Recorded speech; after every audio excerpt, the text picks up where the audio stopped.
विवादित electoral bond को मानो भारतीय जनता पार्टी ने हाईजैक कर लिया है।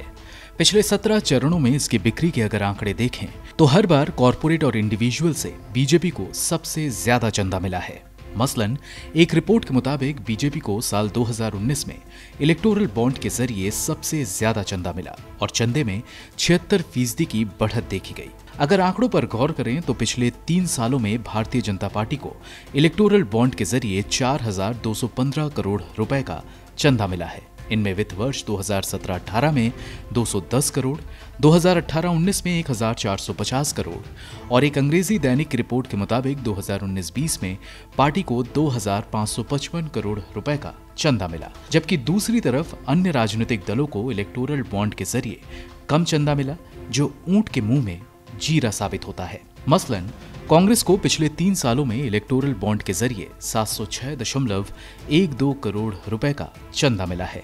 इसी तरह टीएमसी को 197.46 करोड़ रुपए, शरद पवार की पार्टी एनसीपी को करीब 60 करोड़ रुपए और आम आदमी पार्टी को 18 करोड़ रुपए इलेक्टोरल बॉन्ड के जरिए उद्योगपतियों या इंडिविजुअल से चंदे के तौर पर मिले हैं। इलेक्शन वॉच एडीआर की रिपोर्ट में बताया गया है कि मार्च 2018 से जुलाई 2021 के बीच 7,380.6 करोड़ रुपए की लागत के 14,363 इलेक्टोरल बॉन्ड बेचे गए हैं। इस दौरान 14,217 बॉन्ड से 7,360 करोड़ रुपए अलग अलग राजनीतिक दलों द्वारा भुनाए गए।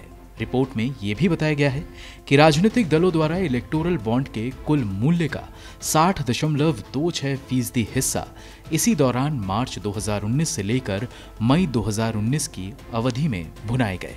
रिपोर्ट में बताया गया है कि इलेक्टोरल बॉन्ड की कुल कीमत का 49.07% हिस्सा अकेले लोकसभा चुनाव के दौरान मार्च और अप्रैल 2019 के दौरान खरीदे गए। रिपोर्ट में इस बात की भी जानकारी दी गई है कि पिछले 3 साल में खरीदे गए कुल इलेक्टोरल बॉन्ड का 92.3% या 6,812 करोड़ रुपए की लागत के बॉन्ड की कीमत 1 करोड़ रुपए थी, जो इस बात का संकेत है कि ये बॉन्ड इंडिविजुअल के मुकाबले उद्योगपतियों द्वारा ज्यादा खरीदे जा रहे हैं। इलेक्टोरल बॉन्ड स्कीम द्वारा डोनर और राजनीतिक दलों को प्रदान की गई गुमनामी को देखते हुए ये राजनीतिक दलों को चंदा देने का सबसे लोकप्रिय तरीका बनकर उभरा है।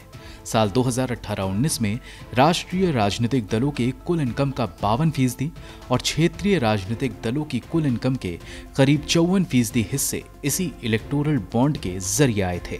वित्त वर्ष 2018-19 की एडीआर रिपोर्ट में बताया गया था कि 4 राजनीतिक दलों बीजेपी, कांग्रेस, एनसीपी और टीएमसी ने कुल 1,960.68 करोड़ रुपए के इलेक्टोरल बॉन्ड प्राप्ति की घोषणा की थी। जबकि 7 क्षेत्रीय राजनीतिक दलों जिसमें BJD, TRS, YSRC, Shiv Sena, TDP, JDS और एसडीएफ ने इलेक्टोरल बॉन्ड के जरिए 578.49 करोड़ रुपए के चंदे का खुलासा किया था। गौरतलब है कि इलेक्टोरल बॉन्ड की बिक्री और इसके इस्तेमाल पर समय समय पर सवाल उठते रहते हैं। पिछले दिनों राज्यों के विधानसभा चुनाव से पहले भी इलेक्टोरल बॉन्ड पर रोक लगाने की सुप्रीम कोर्ट से मांग की गई थी। हालांकि तब सुप्रीम कोर्ट के चीफ जस्टिस रहे एस ए बोबडे ने इस पर रोक लगाने से इनकार कर दिया था। सुनवाई के दौरान वकील प्रशांत भूषण ने तब दलील दी थी कि इलेक्टोरल बॉन्ड सत्ताधारी दल को चंदे के नाम पर रिश्वत देकर अपना काम कराने का एक जरिया बन गया है। ब्यूरो रिपोर्ट, गो न्यूज।